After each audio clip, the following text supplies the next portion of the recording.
Alright, welcome back. Today we are looking at what is a div. So a div is a main element that you'll see a lot in HTML. It's basically a block element by default, and we use it to contain other items usually. And you can do a lot of things with divs. You can style them, you can set them to be in the middle, you can set the background, you can put background images in them, and it is one of our probably one of the most used items in HTML if you are going to set some sort of layout. So the way a div works is just div with a close div tag, and then we can put any content in here.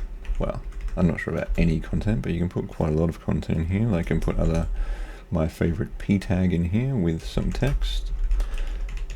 And we have our VS Code set here, and you can see now my text is black because I really can't handle a white background window. So what I should have set here is color. Now we have with some text in a div. So what else can we do with a div? We could put a class on this div, my div, and then we can start styling the div, put a bit of padding on there, padding 20 pixels, put a margin on 20 pixels as well. Reload this, have a look.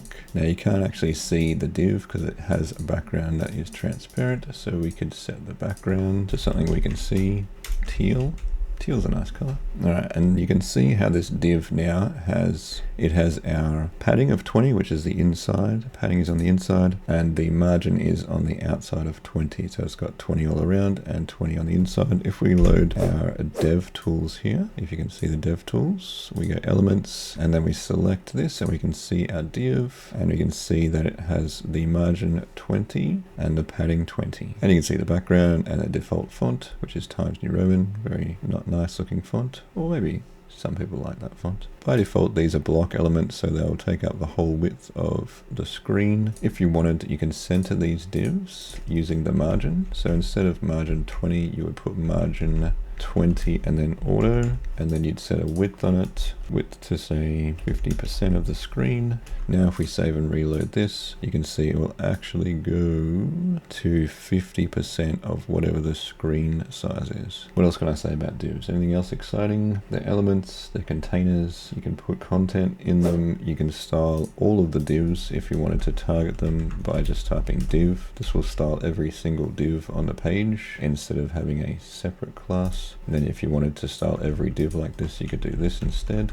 And then we can get rid of this class, and it does the same thing. Then we could add another div. If you wanted every single div to have that margin and padding and a background, that will do that with some more text, and that will stack one underneath. You can see how they stack. You can actually change them from block if you wanted to inline block, so they sit next to each other. Display inline block. By default, they are block. And you can change it to inline, which means you can still style them, but they will sit differently. And because I've already got the width and the margins, it's not going to behave itself. But if you go inline block, they'll actually sit next to each other, but still contain or still retain the other div formatting. That's all really, I think. Aligning the divs side by side, we already did that. You can float divs as well, but you don't really float them that often anymore. Yes, that is the div and all of the excitement. But yes, this is the basics of div. We'll leave it at that for now, and we'll do flex and grid in another video. Anyway, thanks for watching, like and subscribe, and I'll see you in the next video.